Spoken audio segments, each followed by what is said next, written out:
பெண் பிரதமராக இங்கே வருகை தந்து கொண்டிருக்கின்றார். குறிப்பாக சொல்ல போனால் மிகவும் ஒரு எளிமையான முறையிலே இந்த மேடையிலே வருகை தருகின்றார். ஏனென்று சொன்னால் நமது அரசாங்கமானது மக்கள் பணத்தை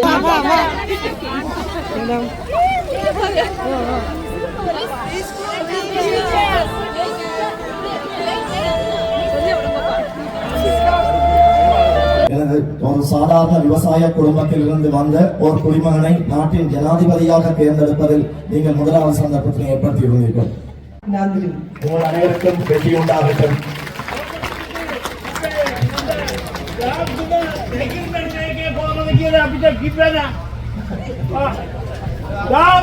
ඉන්දියන් එක්කෙල්මෙන් කරපු එක අපිට කොහමද අපිට කලනවා කියලා කියන්නත් ඕන. ඔව් අලුත් විවස්ථාව போதையில இருக்கிற கணவன் பிரச்சனையா இருக்கும், பிள்ளைகள பிரச்சனையா இருக்கும், எந்த ஒரு பிரச்சனை எடுத்துக்கொண்டாலும் இன்னைக்கு பெண்கள்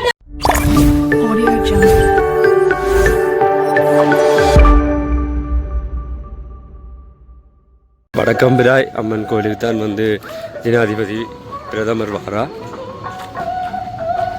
தற்போது வருகின்றார். இந்த பயணம் முக்கியமானது. வடகொடை தொகுதியிலே பல வீதிகள், பல பாடசாலைகள், பல திணைக்களங்களை இருக்கின்றோம். கோரிக்கைகளை நாம் கொடுக்கிற கௌரவம் அவர்களுக்கு ஒரு கௌரவம் கொடுத்து ஒரு மாநாடாக கூட்டி இந்த இடத்திலே 2 மணிக்கு ஆரம்பிப்போம். 2 மணிக்கு பிரதமர் வரும்போது நிறைய சேர்ஸ் ஃபுல்லா இருக்கணும். நீங்க வெளியில நின்றா எதிர வந்து ஸ்டேஜுக்கு எதிராக ஒரு செக் இருக்கு, அதை செக் பண்ணிட்டு உள்ள வந்து கதையில் இருக்கணும். இந்த பிரதமருக்கான ஒரு கலந்துரையாடல் மாநாட்டை நாம் ஒழுங்கு செய்வோம். என்ன சொன்னா கடந்த தடவை அனுரை வந்து வடமராட்சிக்கும் தென்மராட்சிக்கும் போகிறது நாங்கள் கேட்டோம். கடைசியாக தென்மராட்சிக்கும் வடமராட்சிக்கும் தான் போவார், வட்டுக்கோட்டை தொகுதிக்கு வரமாட்டார் என்று கடைசியாக உடனே அடுத்த சொன்னார். அடுத்த சொன்னார் பிரதமரை நாங்கள் வட்டுக்கோட்டை தேர்தல் வெற்றிக்கு பிறகு ஆட்களை காணாத அரசியல் கட்சிகள் மத்தியில் பிரதமர் எங்களை தேடி எங்கள் இடத்துக்கு வருகின்றார். இந்த இடத்திலே நாங்கள் அவருக்கான மக்கள் அலையாக திரண்டு ஆதரவு கொடுக்க வேண்டும். அயலில் இருப்பவர்கள், சுற்று வட்டாரத்தில் இருப்பவர்கள், நீங்கள் எங்கிருந்தாலும் இங்க வந்து எதிர வந்து அரசாங்கத்துக்கு பக்கத்துல மக்களுக்கான செக்கிங் இருக்குது. அங்க போய் செக் பண்ணிட்டு வந்து உள்ள இருக்கிறோம். எங்களுடைய வட்டுக்கோட்டை தொகுதியை 76 ஆண்டு காலம் இன ரீதியாக பிரித்து அரசியல் செய்து அந்த அரசியலில் இருந்து ஒரு கரைபணிந்த அரசியலில் இருந்து விலகி இனவாத ரீதியற்ற இலங்கை முழுவதும் ஒரே தேசத்தை கட்டியெழுப்பும் அபிவிருத்திக்குமானதும் ஊழலை எதிர்ப்பதும் வறுமையை நீக்குவதற்குமான அரசியல் தற்போது கடந்த நாடாளுமன்ற தேர்தலில் வட்டுக்கோட்டை தொகுதி தேசிய மக்கள் சக்திக்கு மிக பெரும் ஆதரவை கொடுத்த தொகுதிகளில் என்னுடைய வட்டுக்கோட்டை தொகுதி ஒன்று. அந்த இடத்துல வந்து பிரதமரை நாங்கள் சொன்னோம், நீங்க நம்பி தேசிய மக்கள் சக்திக்கு வாக்களியுங்கள், நாங்கள் பிரதமரை அழைக்கிறார்கள். இவர்கள் வந்து என்னத்தை செய்ய போயிடும் அப்படி என்று சொல்லி உதாரணமா சொல்ல போனா ஒரு பிள்ளை பிறந்து உடனே நடக்க மாட்டேதான், அது 1-2 காலடி எடுத்து வச்சுதான் நாட்டினுடைய பிரதமர் அதே போல தோழி கர்ணி அமரசூரி அவர்கள் வருகை தந்து கொண்டிருக்கின்றார். என்னுடைய நாட்டினுடைய ஒரு பெண் பிரதமராக இங்கே வருகை தந்து கொண்டிருக்கின்றார். குறிப்பாக சொல்ல போனால் மிகவும் ஒரு எளிமையான முறையிலே இந்த மேடையிலே வருகை தருகின்றார். ஏனென்று சொன்னால் நமது அரசாங்கமானது மக்கள் பணத்தை வீணடிப்பதில்லை. அதைவிட மிகவும் எளிமையான முறையிலே மக்களுடைய பணத்தை வீணடிக்காது சரியான முறையிலே நாட்டை கொண்டு செல்வதற்காக சிறந்த ஒரு வழிவகையை கொண்ட ஒரு அரசாங்கத்தை உருவாக்கி அந்த அரசாங்கத்தின் ஊடாக நாங்கள் இந்த நாட்டை மிகவும் சிறப்பான முறையிலே கொண்டு செல்வோம் என்பதையும் அவருக்கான ஆலாத்தி பூச்செண்டு வழங்குகிற நிகழ்வுடன் அவரை அன்பாக அழைக்கின்றோம் மேடைக்கு. நமது நாட்டினுடைய ஜனாதிபதி போலவே நமது பிரதமரும் மக்களுடைய பணங்களை வீணடிக்காது மிகவும் எளிமையான முறையிலே நாட்டை கொண்டு செல்வதற்காக மிகவும் அயராது பாடுபட்டுக் கொண்டிருக்கின்றார். இந்த வட்டுக்கோட்டை தொகுதிக்கு அவர் எங்களுக்கு இன்று சமூகம் தருவது மிகவும் ஒரு கொண்டெழுத்துக்களால் பொருட்கப்பட வேண்டிய ஒரு நாளாக நாங்கள் கருதுகின்றோம்.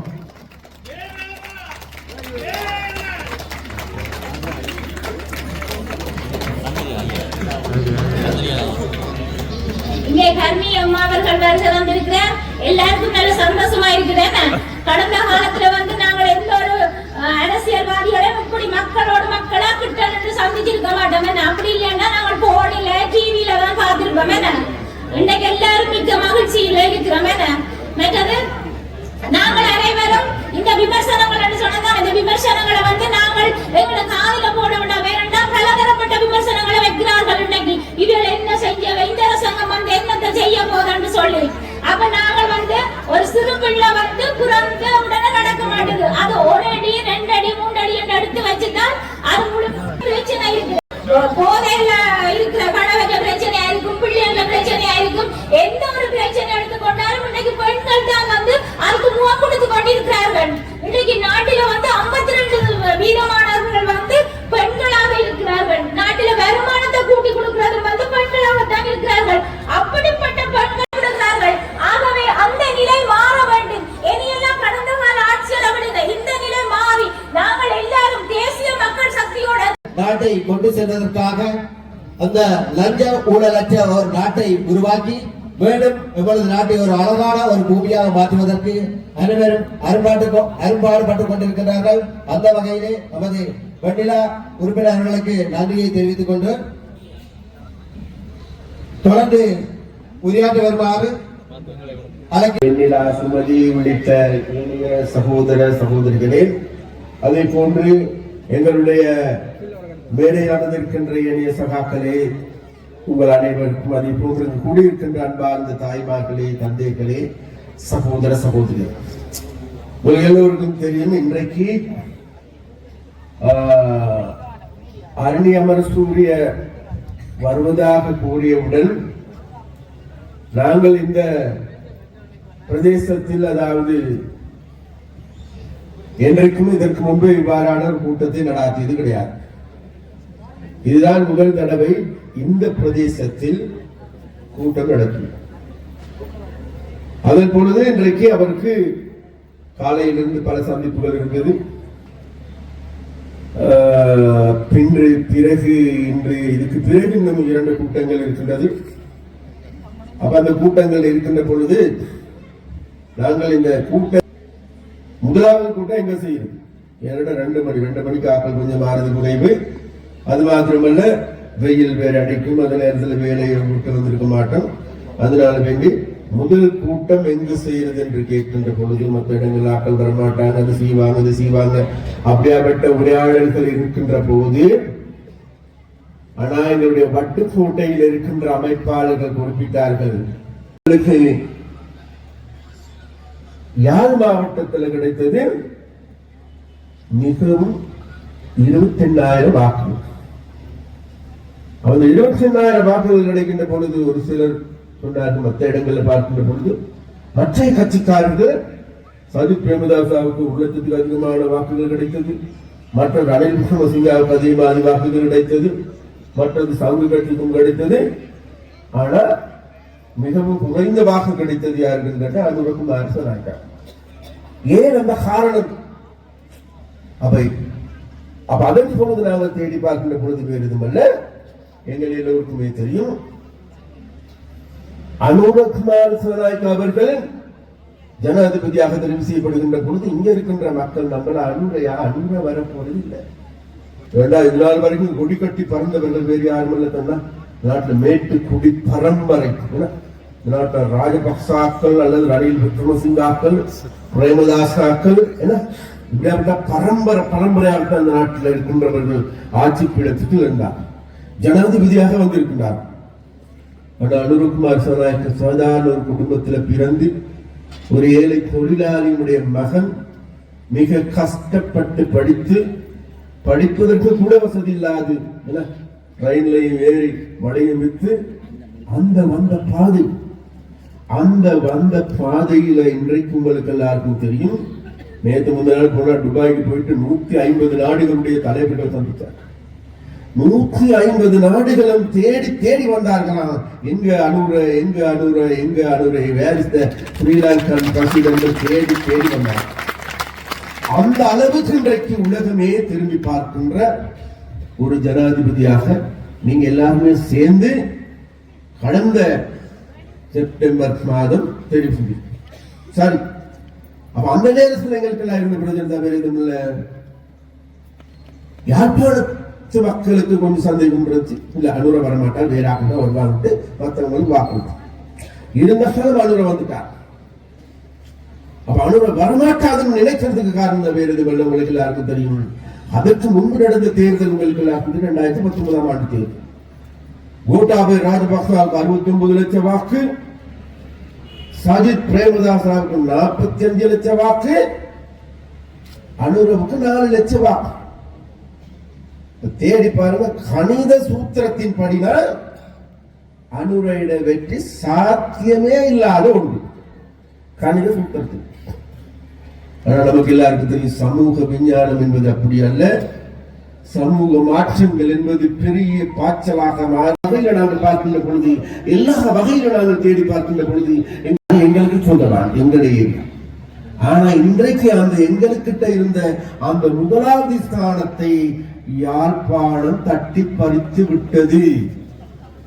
அண்மையில நான் போயிட்டு மல்லாகத்துல என்னோட எக்ஸஸ் டிபார்ட்மெண்ட் என்னோட ஃப்ரெண்ட் இருக்கா, இங்க இருந்து தெரியும் 5 எக்ஸஸ் டிபார்ட்மெண்ட் இருக்கு. நான் கேட்டேன், மச்சான் மல்லாக பிரதேசத்துல எத்தனை போது சாராயம் விற்படா விப்பியோட இதுல மச்சான் எங்களுடைய ஏஷாவில் மாத்திரம் 60,000 போத்தல் மல்லாகத்துக்கு மாத்திரம் 60,000 போத்தல் விற்கப்படுது மச்சான். எங்க போயிருக்கு நான் சொல்ல வரேன். மறுபக்கம் நம்ம தேடி பார்ப்போம். மறுபக்கம் இன்றைக்கு போதைப் பொருள் அதிகரிச்சிருக்கா இல்லையா? அதிகரிச்சு. மறுபக்கம் இன்றைக்கு குற்றச்செயல் அதிகரிச்சிருக்கா இல்லையா? அதிகரிச்சு.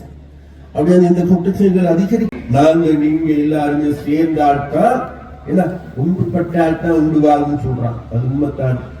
அப்ப அதனால வேண்டி ஒன்றுபடாவிட்டால் வாழ்க்கை இல்லை. அப்ப அதனால வேண்டி இந்த வகையில் சீரழிக்கப்பட்டிருக்கின்ற நாடு. அந்த நாட்டம் நாளைக்கு எங்களுடைய பிள்ளைகளை பாதுகாத்துக் கொள்ள வேண்டுமா இல்லையா என்று கேட்டால் இல்லை, பாதுகாக்க வேண்டும். நாளைக்கு எங்களுடைய பெண்கள் இந்த போக்குவரத்தில் பொது போக்குவரத்தில் பாதுகாப்பான சூழலில் வாழ வேண்டுமா, பயணிக்க வேண்டுமா இல்லையா? பயணிக்க வேண்டும். இன்றைக்கு இருக்கின்ற இந்த போதைப் பொருளிலிருந்து எங்களுடைய இளம் தலைமுறை காப்பாற்றிக் கொள்ள வேண்டுமா இல்லை வேண்டும் என்கின்ற சோகங்கள் தான் எங்களுடைய மனசுகள் இருந்து வருது. ஆனாலும் கூட கடந்த காலத்து அரசியல்வாதிகள் உண்மையிலேயே இந்த போதை பொருளை நாளுக்கு நாள் போதைக்கு அதிகரித்தவர்களாகவே காணப்படுகின்றார். அந்த நிலைமை எதிர்வரும் காலங்களில் முற்று பெறப் போகின்றது. அதனால் படிப்படியாக இந்த நாட்டை துர்நடத்தையில் இருந்து மீட்டெடுக்கின்ற வேலையாக, நாட்டை தூய்மைப்படுத்துகின்ற வேலையாக எங்களுடைய மனங்களை தூய்மைப்படுத்துகின்ற நடவடிக்கை முன்னெடுக்க வேண்டும். அந்த வகையில் ஒரு மனங்கள் தூய்மை அடைகின்ற பொழுது அந்த குடும்பம் தூய்மையான குடும்பமாக இருக்கும். அந்த குடும்பம் தூய்மையான குடும்பமாக இருக்குமா இருந்தா அந்த நான் உங்களுக்கு 500 மில்லியன் காசு அனுப்புறேன் சொல்றான். 500 மில்லியனுக்கான அது மாத்திரமல்ல, மற்ற ஏனைய வேலைகள் இடம்பெற்றுக் கொண்டிருக்கின்றது. ஏனைய அமைச்சர்களூடாக வேலைகள் இடம்பெறுகின்றது. அந்த வேலைகளுக்கெல்லாம் பிறம்பாக ஸ்பெஷல் கிராண்டாக 500 மில்லியன் ரூபாய் கிடைத்திருக்கின்றது. ஏதாவது ஒரு வேலை திட்டத்திற்கு போட்டு இந்த மக்களை உடைய வாழ்க்கையை மேம்படுத்துகின்ற வேலையை முன்னெடுக்க வேண்டும்.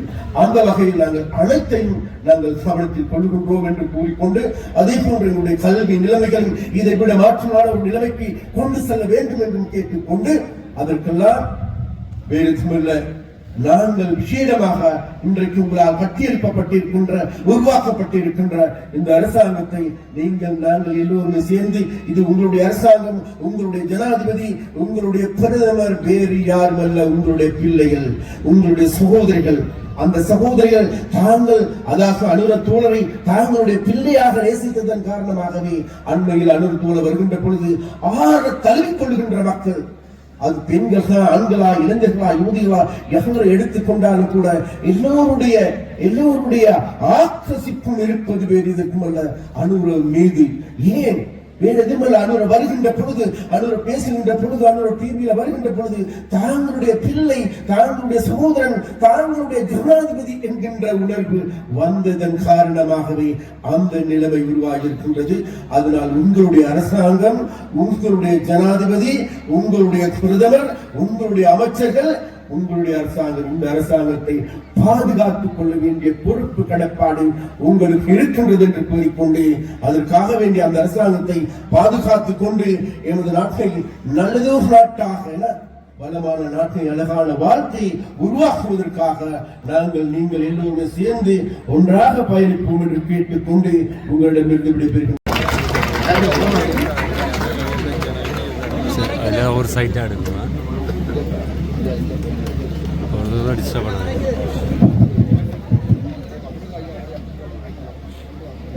බොහොම ස්තුතියි සහෝදරයා. අපේ පුරස්කාරතුමන්ලගෙන් අවසරයි. ඒ වගේම වේදිකාවේ සිටින සහෝදර සහෝදරියන් පැමිණ සිටින සියලුම සහෝදරියන් சகோதரர்களுடைய அவசரம். அவர்களுக்கும் என்னுடன் பார்லிமென்றில் இருக்கும் எனது நீதித்துறை அமைச்சர் சந்திரசேகரன் தோழர் மற்றும் பார்லிமென்ட் மந்திரிக்கும் அனைவருக்கும் எனது வணக்கம். 2024 මැතිවරණ වලට පස්සේ මට යාපනයේ මේ විදියට අපේ 2024 පාර්ලිමේන්තු මැතිවරණයට පස්සේ මට යාපනයේට 2024 පාර්ලිමේන්තු මැතිවරණයට පස්සේ 2024 ஆண்டு பாராளுமன்ற தேர்தலுக்கு பிற்பாடு யாழ்ப்பாணத்திற்கு வர கிடைத்த முதலாவது சந்தர்ப்பம் இதுவாகும். ඒ ගමනේ පළවෙනි වතාවට යාපනයේ ජනතාව අමතන්න වටුකොඩේ මේ ප්‍රදේශයට එන්න ලැබීම ගැන මම සතුටු වෙනවා. அந்த சந்தர்ப்பத்தில் முதன்முறையாக வட்டுக்கோட்டை மக்களிடம் வந்திருப்பதை நினைத்து நாம் பெருமை அடைகிறோம். ඒ අවස්ථාව ලබා දීම පිළිබඳ මම සංවිධායක සියලු දෙනාටත් පැමිණ සිටින ඔබ සියලු දෙනාටත් මෙහෙවින්ම ස්තුතිවන්ත වෙනවා. இந்த சந்தர்ப்பத்தினை ஏற்படுத்தி தந்த இந்த நிகழ்ச்சி ஒழுங்கமைப்பு குழுவினர் மற்றும் இங்கு வந்திருக்கும் உங்கள் அனைவருக்கும் எனது நன்றியினை தெரிவித்துக் கொள்கிறேன். 2024 කියන්නේ මේ රටට හරිම මේ රටේ ජනතාවට මේ රටේ පුරවැසියන්ට හරිම තීරණාත්මක අවුරුද්දක්. 2024 ஆண்டு என்பது இந்த நாட்டு மக்களுக்கு மிகுந்த தீர்மானம் மிக்க ஒரு காலப்பகுதியாகும்.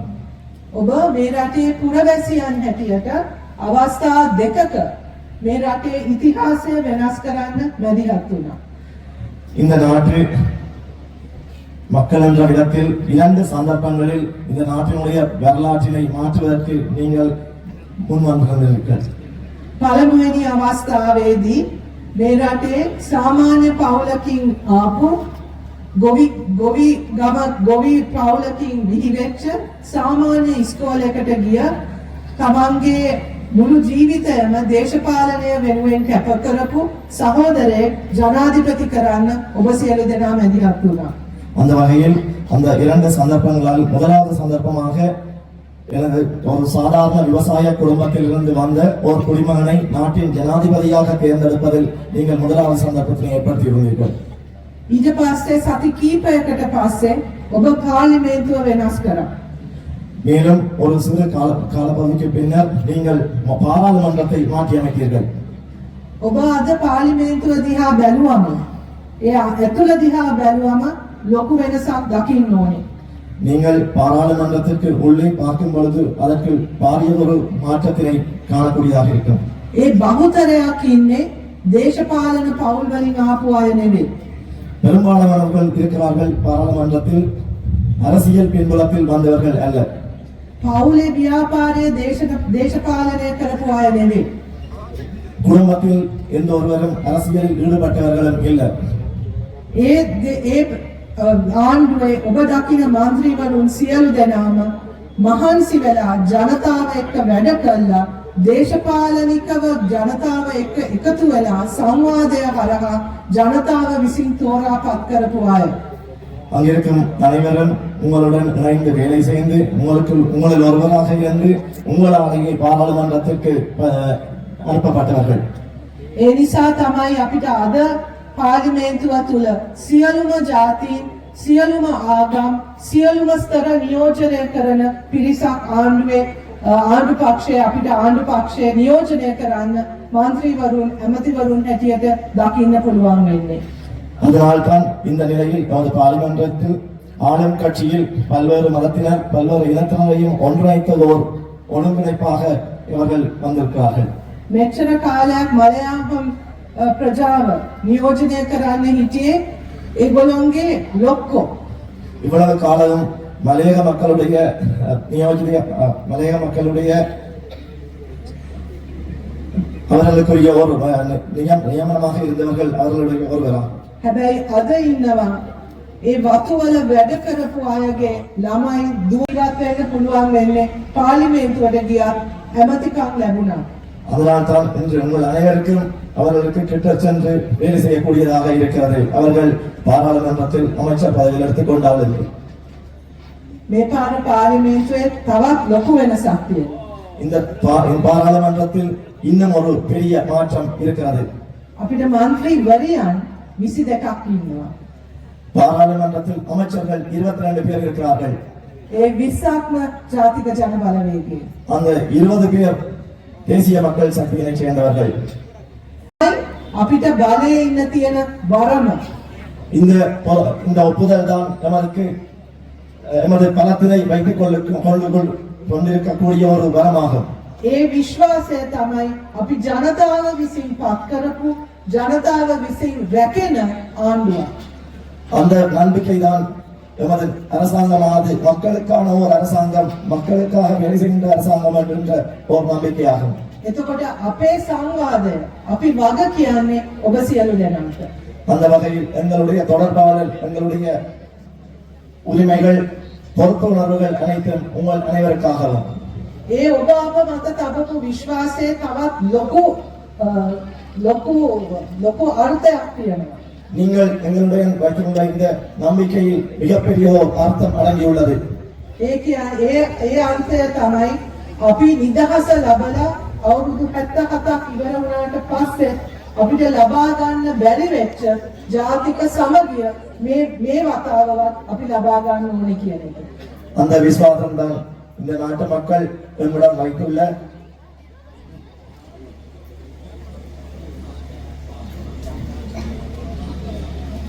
பல்வகமையில் ஒன்று. මේ වටපිටාව තුල අපි කොළඹ ඉඳලා යාපනයට එනකොට වෙනස්, පරිසරය වෙනස්, ගස් කොළන් වෙනஸ், මේ සියල්ලම වෙනස්. அந்த வகையில் நான் கொழும்பிலிருந்து இங்கு வரும்பொழுது இங்குள்ள சூழல் வேறுபாடானது, இங்குள்ள மக்கள் வேறுபாடாக காணக்கூடியது, இங்குள்ள மரங்கள், செடிகள், கொடிகள் அனைத்தும் வேறுபாடாக உள்ளது. இங்கே நாங்கள் உண்ணும் உணவில் வித்தியாசமான ஒரு ருசியை உணர்ந்து கொள்கின்றோம். හැබැයි ඒ විවිධත්වය තමයි අපේ රට ලස්සන කරන්නේ. அந்த பல்வகமை தான் நமது நாட்டினை அழகுபடுத்துகின்றது. පැයක් දෙකක් අපි වාහනයක යනකොට අපිට මේ රටේ තියෙන විවිධත්වය විඳින්න පුළුවන්. அந்த வகையில் 2 மணித்தியாலங்கள் வாகனத்தில் பயணம் செய்கின்ற பொழுது இந்த நாட்டில் காணப்படுகின்ற இந்த பல்வகமையினை நாம் அனுபவிக்கக்கூடியதாக உள்ளது. ඒක තමයි අපේ රටේ වාසනාව. அதுதான் இந்த நாட்டினுடைய அதிர்ஷ்டமானது. ඒක තමයි අපේ රටේ විශේෂත්වය.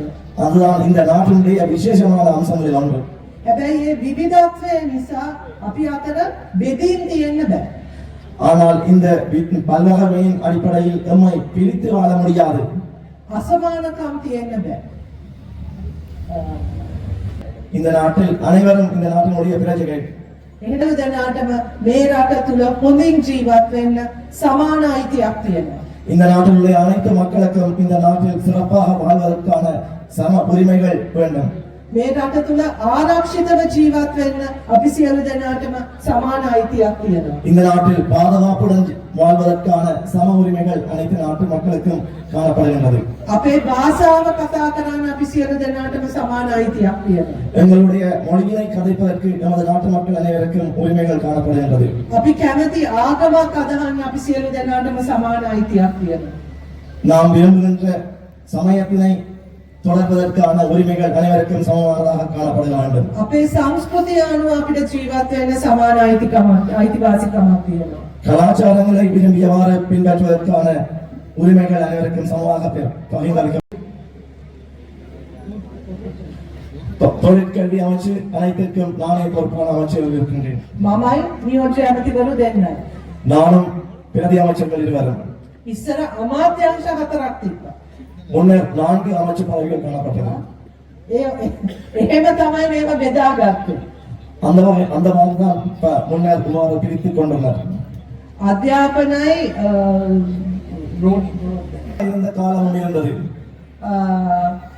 අපේ කෘෂිකර්ම අමාත්‍යාංශයේ ඉඩම් එක තැනක, වැවිලි තව තැනක, වැව් ප්‍රතිසංස්කරණ තව තැනක ඔබ ඔක්කොම බෙදලා තිබ්බා. අල්ලනවාද කියලා අලයව නිදහස් කරන්න, මෙයාව මෙහෙම කරන්න, එහෙම කියලා අන දෙනවාද කියලා අහන්න බලන්න පොඩ්ඩක් ඔය යන ගමන් ඒගොල්ලෝ එක කතා කරලා இந்த பிரதேசத்தில் உள்ள அனைத்து போலீஸ் பாதுகாப்பில் உள்ள அனைவரிடம் கேட்டு பாருங்கள். இன்று எவராவது அரசியல் பலம் பெற்றவர்களை விடுதலை செய்யவும் அவர்களை பாதுகாக்கவும் என்று சொல்லி ஏதாவது தொலைபேசி கோல்கள் மூலம் அழுத்தங்கள் ஏற்படுத்தப்படுகின்றன என்று ඒ අපි අවසන් කරලා තියෙන්නේ. அந்த யுகத்திலே நாங்கள் இன்று முடிவெடுத்துள்ளோம். හැබැයි ඕක දරා ගන්න බැරි පිරිසකුත් තාම ඉන්නවා. ஆனால் இதனை ஏற்றுக்கொள்ள முடியாத ஓர் கூட்டமும் ஒன்றும் உள்ளது. ඒගොල්ලෝ තමයි ඇහෙන්නේ කෑ ගහනවා ඉඳලා හිටලා. அவர்கள் தான் இன்றும் சில இடங்களில் கூக்குரல் இட்டுக் கொண்டிருக்கிறார்கள். අපිට විශේෂ සැලකිලි දෙන්න කියලා කෑ ගහන්නේ අන්න මේ වෙනසට කැමති නැති අය. அவர்கள் தான் தமக்கு பிரதான இடத்திலே தருமாறு குரல் கொடுத்துக் கொண்டிருக்கிறார்கள். இதற்கு உடன்படாத ඒව කරන්න බෑ. මන්ත්‍රීද ඇමතිද ජනාධිපතිද ඔක්කොම රටේ නීතිය එකයි. ஆனாலும் இந்த நாட்டினுடைய மந்திரியோ அல்லது பிரதமரோ அனைவருக்கும் இந்த நாட்டினுடைய நீதி ஒன்றாகும். අද මේ රටේ ඇති වෙලා තියෙන මේ සමගිය අපි මේ කතා කරන එක ජනතාව එක්ක දේශපාලඥයෝ ඇවිල්ලා අපි මේ කතා කරන සංවාදය තුළ ඇති වෙලා තියෙන සමගිය ගැන කැමති නැති පිරිසකුත් ඉන්නවා. இப்பொழுது இன்று நமக்கு ஏற்பட்டுள்ள இந்த ஒன்றுணர்வு ஒன்று கூடல் அதற்கு விருப்பமில்லாத ஒரு கூட்டமும் இன்னும் இருக்கின்றது. ඒගොල්ලෝ නැවත ජාතිවාදය අවසන් උත්සාහ කරනවා. அவர்கள் மீண்டும் ஜாதிவாதத்தினை ஏற்படுத்துவதற்கு முயற்சிக்கின்றனர். ආයිත් හතුරෙක් හොයනවා. இருந்தார்கள். ඒතර යුද්ධය ඉවරුනාම ආයිත් මුස්ලිම් අය අල්ලගත්තා. එතකොට වඳ කොත්තු වඳ ඇඳුම් නේ මොනවද කිව්වේ නැත්තේ මුස්ලිම් ජනතාව ඉලක්ක කරගෙන එතන ප්‍රශ්න ඇති කරන්න හැදුවා. இந்த தமிழ் சிங்கள யுத்தம் முடிந்த பின் முஸ்லிம் மக்களை அவர்கள் எடுத்துக்கொண்டார்கள். அவரிடமிருந்து அவருடைய சில பேர் அவருடைய முறைப்பாடு செய்ய ஆரம்பித்தார்கள். හැම වෙලාවෙම ඒගොල්ලෝගේ බලය අඩු වෙනකොට ජාතිවාදය අවසන් ඒගොල්ලෝ උත්සාහ කරනවා. அனைத்து நேரங்களிலும் அவர்களுடைய பலம் இணைந்து போகின்ற சந்தர்ப்பங்களில் ஜாதிவாதத்தினை அவர்கள் மீண்டும் முன்னெடுக்கிறார்கள். තාමත් උත්සාහ කරනවා. නන්දි உங்கள் அனைவருக்கும் வெற்றி உண்டாகட்டும்.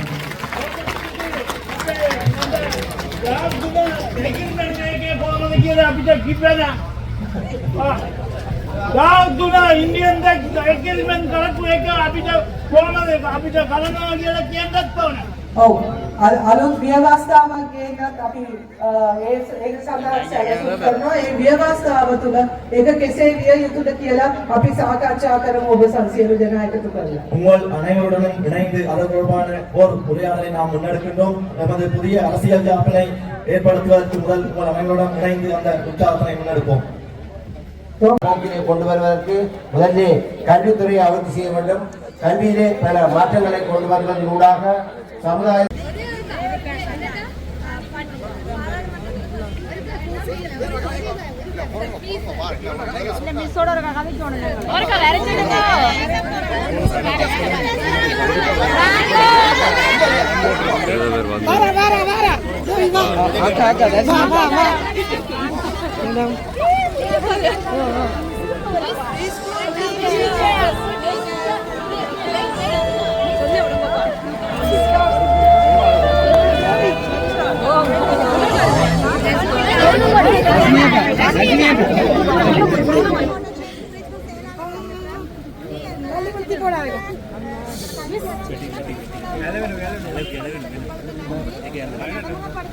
அன்பான வேண்டிக் கொள்கிறோம்.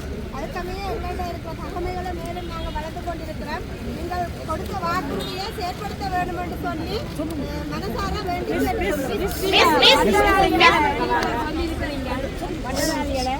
அதனால எங்களை கொஞ்சம் கவலை அடைஞ்சிருக்கிறோம். 20 to 25, lots of experience, ma'am. Please accept. Please, ma'am. 6,000 or 6,000 நான் spend பண்ணிருக்கேன். Please, எங்களை வந்து உள்ள எடுத்து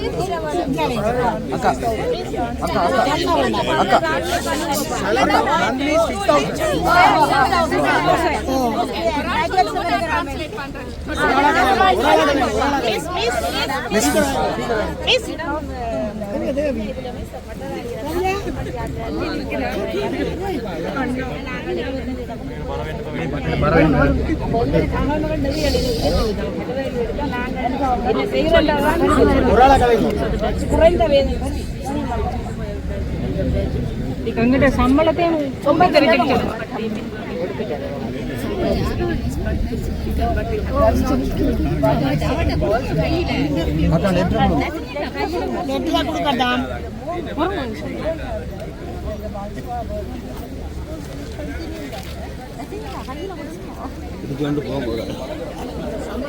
அப்படி போனேன்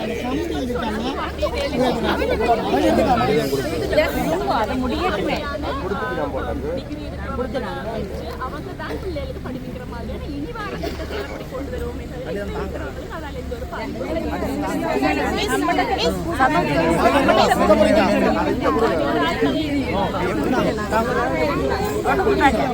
வாழ்க்கை சிலவுக்கு காணாம இருக்குன்னு சொல்லுங்க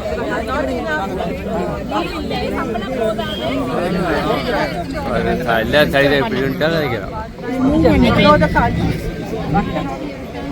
கலத்தீரை விட்டுட்டு மூவ் பண்ண சொல்லுங்க எல்லாரும்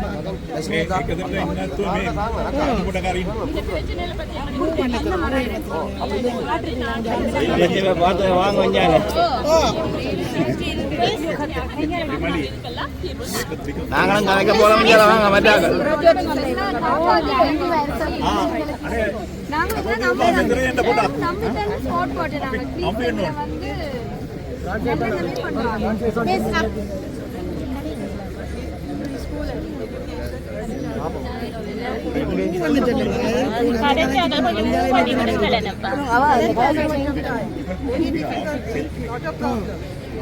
நேரடியாக நீங்க பார்லிமெண்ட்ல கதைக்கும் பார்லிமெண்ட்ல கதைக்க